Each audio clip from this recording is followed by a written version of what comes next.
হিমালয়ের পাদদেশে অবস্থিত জেলা পঞ্চগড় আর এই পঞ্চগড় জেলার পাশেই অবস্থিত জেলা ঠাকুরগাঁও। হিমালয়ের পাদদেশে অবস্থান হওয়ার কারণে এই জেলাগুলোতে বরাবরই শীতের যে তীব্রতা এবং শীতের যে প্রকোপ, এই প্রকোপতা কিন্তু বছরের যে অক্টোবর এবং নভেম্বরের শুরুর দিকে বিশেষ করে লক্ষ্য করা যায়। এবারও কিন্তু তার ব্যতিক্রম ঘটেনি। আমরা খেয়াল করেছি অক্টোবরের মাঝামাঝি সময় থেকে শুরু হওয়া এই শীত কিন্তু এখন প্রকোপ আকার ধারণ করা শুরু করেছে। দর্শক, এই মুহূর্তে আমি আছি উত্তরের জেলা ঠাকুরগাঁওয়ে। এই ঠাকুরগাঁওয়ে শীত কিন্তু প্রায় জেঁকে বসতে শুরু করেছে। সকালবেলা থেকে আমরা দেখতে পেয়েছি যে শীতের তীব্রতার কারণে খেটে খাওয়া শ্রমজীবী যে সাধারণ মানুষ রয়েছে, এই সাধারণ মানুষ কিন্তু চতুর্দিকে বের হওয়াতে খুবই কম বের হচ্ছেন এবং কোন কোন সময় কিন্তু শীতের তীব্রতার কারণে এবং শীতের ঘন কুয়াশায় কিন্তু পথঘাট ঢেকে যাচ্ছে এবং সূর্য ওঠার পর পর কিন্তু এই যে পথঘাট সেইগুলো কিন্তু পরিষ্কার হচ্ছে। আমরা সকালবেলা থেকে ঠাকুরগাঁও শহরের যে বিভিন্ন সড়কগুলো রয়েছে এই সড়কগুলো দেখেছি। এই সড়কগুলোতে তুলনামূলকভাবে শ্রমজীবী এবং খেটে খাওয়া মানুষের যে আনাগোনা, এটি কিন্তু কম হয়েছে, কম ভাবেই বের হচ্ছে আমরা খেয়াল করেছি। এই মুহূর্তে আমরা যে জায়গাটিতে আছি এটি হলো ঠাকুরগাঁওয়ের যে অপরাজয় ৭১-এর যে কলেজ রোড রয়েছে, এই কলেজ রোডে আমরা এখানে এই সড়কটি মূলত জনসমাগমপূর্ণ একটি সড়ক। তবে শীতের কারণে কিন্তু সচরাচর যেরকম লোকজন চলাফেরা করবার কথা, আমরা কিন্তু এই জায়গাটিতে তেমন লোকজন চলাফেরা করতে দেখছি না। যদিও দেখছি যতটুকু লোকজন বের হয়েছে তারা কিন্তু তাদের কর্মক্ষেত্রে যাওয়ার জন্য মূলত বের হচ্ছে। এখনো শীতের যে আবহাওয়া সেটি কিন্তু খেয়াল করা যাচ্ছে। শ্রমজীবী, শিশু, বৃদ্ধ বিশেষ করে এই শীতের কারণে কিন্তু বেশ বিপাকে পড়ে ঠাকুরগাঁওয়ের যারা খেটে খাওয়া শ্রমজীবী মানুষ রয়েছে।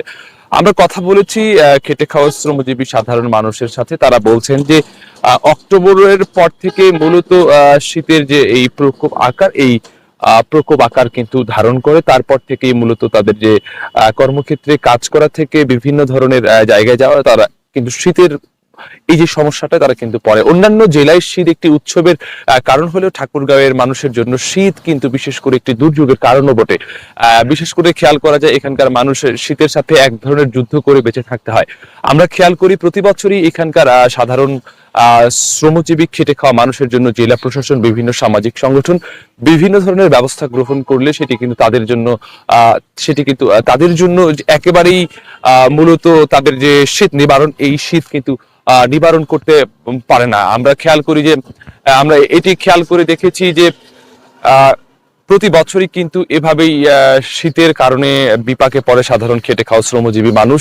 তাদের দাবি যে এই শীতের সময় তাদের জন্য কোনো ধরনের প্রণোদনার ব্যবস্থা করা যায় কিনা।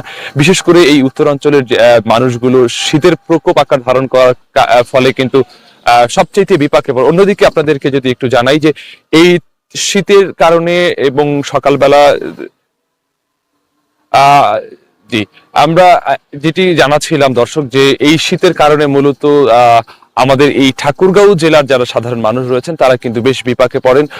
অন্যদিকে আমরা হাসপাতালগুলোতে খোঁজ নিয়ে দেখেছি, বিশেষ করে ঠাকুরগাঁও 250 শয্যা বিশিষ্ট জেনারেল হাসপাতাল থেকে শুরু করে ঠাকুরগাঁওয়ের 5 উপজেলার যে হাসপাতালগুলোর স্বাস্থ্য কমপ্লেক্সগুলো রয়েছে, এই কমপ্লেক্সগুলোতে মূলত রোগীর চাপ বেড়েছে। বিশেষ করে ঠান্ডাজনিত কারণে শিশু এবং বৃদ্ধ রোগী যারা রয়েছে, এই বৃদ্ধ রোগীর সংখ্যা কিন্তু প্রতিনিয়তই বাড়ছে। তবে ঠাকুরগাঁও 250 শয্যা বিশিষ্ট জেনারেল হাসপাতালের মেডিকেল অফিসারের সাথে আমাদের কথা হয়েছে। তিনি আমাদেরকে জানিয়েছেন যে শীতের কারণে মূলত এই যে রোগীর চাপ এটি কিন্তু বাড়ছে। তারা পরামর্শ দিয়েছেন যে এই শীতে যাতে শিশু এবং বৃদ্ধরা সচেতনতা অবলম্বন করেন, শীতের যে ভারী কাপড়, এই ভারী কাপড় তারা যাতে পরেন। অন্যদিকে আমরা এখানকার যারা বিভিন্ন রাজনৈতিক সংগঠন এবং স্বেচ্ছাসেবী সামাজিক সংগঠন রয়েছে তাদের সাথেও কথা বলেছি।